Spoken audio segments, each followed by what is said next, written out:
So, RNG games, huh? I'm pretty sure most of you have heard of those by now, considering it's been this new trend that has taken the community by storm. And by new, I mean about 3 months ago. I'm sorry, you wasn't on purpose. Look, bro, I got shot. But while I might be disgustingly late to the trend, it actually seems like this trend is more popular than ever for some reason, with each game just pulling an insane amount of numbers. And I'm talking like Souls RNG, 100,000 players, Tycoon RNG, 20,000 players, Blades of Chances, 50 players. And Anime Girl RNG? What the fuck is Anime Girl RNG? And why does it have this many players? This whole fucking genre just makes no sense, dog. But to give you a quick introduction onto what quote-unquote RNG games are, they're basically the culmination with those shit anime games. And you know which games I'm talking about, right? The ones that are just straight up slot machine simulators. But outside of spinning for like Dukiden and Sakuma Sharingan, unlike RNG games on the other hand, they actually have something that might surprise some of you. A fucking gameplay loop. A repeatable sequence of actions that players engage in that makes up the primary flow of your player's experience, which in turn keeps them playing over and over again. Look at any competent game in general, and you'll see that they have a gameplay loop. Then turn around and look at the anime games on the website, and you'll see that they also have a gameplay loop. It might have not been much, like I don't know, fucking punching logs for 7 days straight, but something is better than nothing. While RNG games on the other hand just straight up have nothing, unless you count like spamming a button for 8 hours straight is gameplay, and if that's the case then I don't know, you probably deserve to get executed. But while I brought up gameplay loops and how I don't think RNG experiences have one, it's still very confusing to see why these games still get thousands of players. Cause in the very least, when I spend for hours on end in Booty Life 2, I get to actually use what I spawn for and participate in gameplay. RNG experiences on the other hand just have you roll for useless accessories? Damn. This is the type of stuff that just reminds you how the average Roblox player is actually not a regular functioning human being. What I really love about this trend though is that obviously when something gets popular in Roblox, you're gonna see 100 different copies of it. But since RNG experiences are a dime of a dozen, some of these Roblox devs had to get kinda creative with it to stand out, right? Which kinda led there to being the most random fucking assortments of RNG experiences. And I kinda just fucking find that hilarious. I'm seeing people spin for anime abilities, which is like pretty normal, right? I'm also seeing people spin for words, like words from a dictionary. Why would you even do that? But the most egregious one I've found is that there's a poop RNG game. Let me say that again. A poop RNG game. So let me show you, right? Okay? Peep this, okay? Yeah! Anyways, cut the yap and let me be honest here, bro. I know I've been yapping about these games for like the past 4 minutes, but the funny thing is that I actually haven't played a fucking RNG game before. At least as I'm writing this intro. So for me to sit here and just criticize this whole genre without actually trying any of the games is very unfair. So I said fuck it, okay, let me try out 3 different somewhat popular RNG games, right? Just to see if this whole genre is really as bad as I thought it is.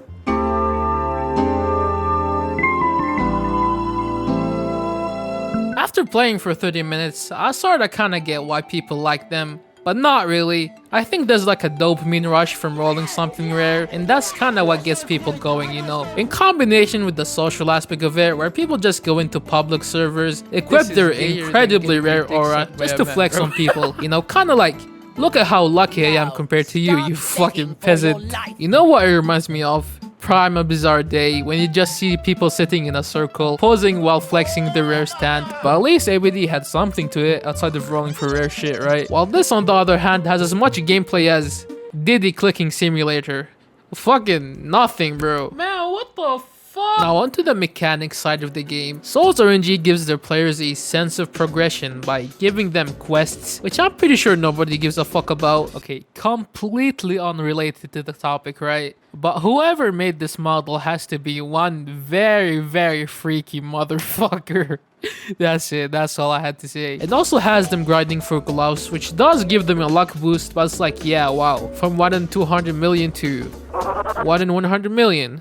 You're still not getting that shit. Also, I just love how even though there's straight up nothing to do in this game, content creators have somehow found ways to spam videos on this game, bro. I'm seeing shit like the Souls RNG experience. Like, okay, let's be realistic here. What experience are we talking about here, brother? You mean this? Yeah.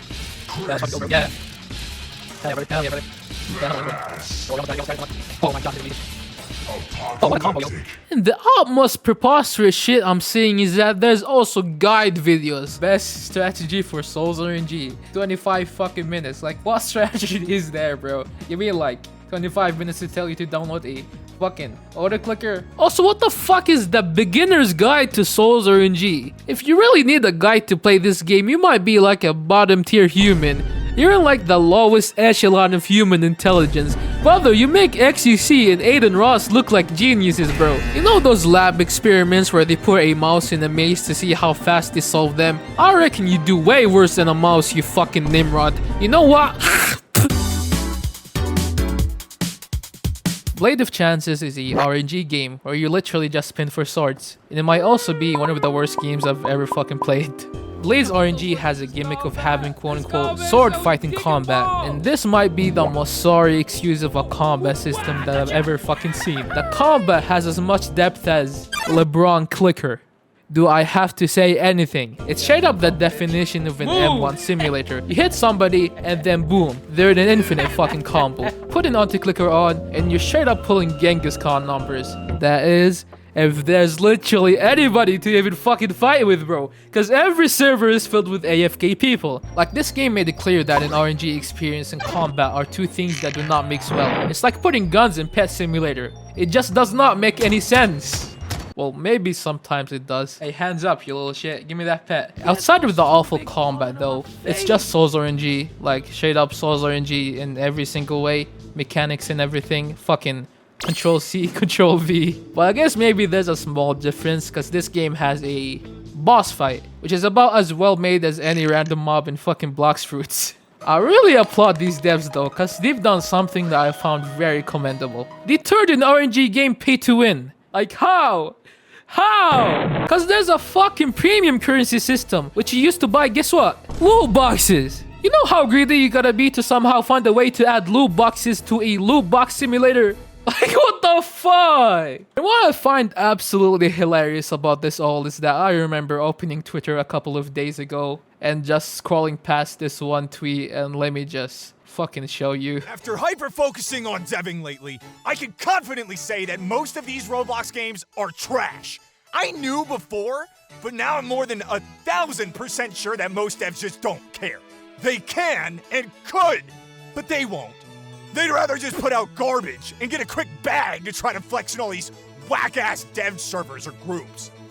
Sad, but it's true.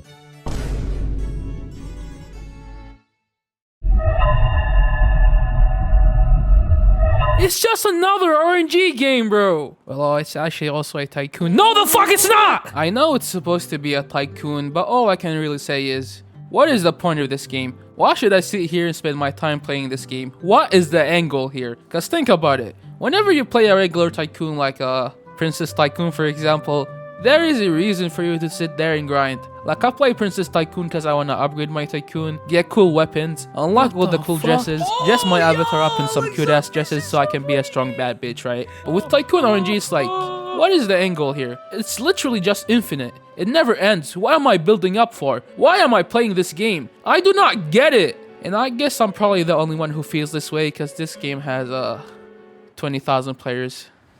Of fucking course it does.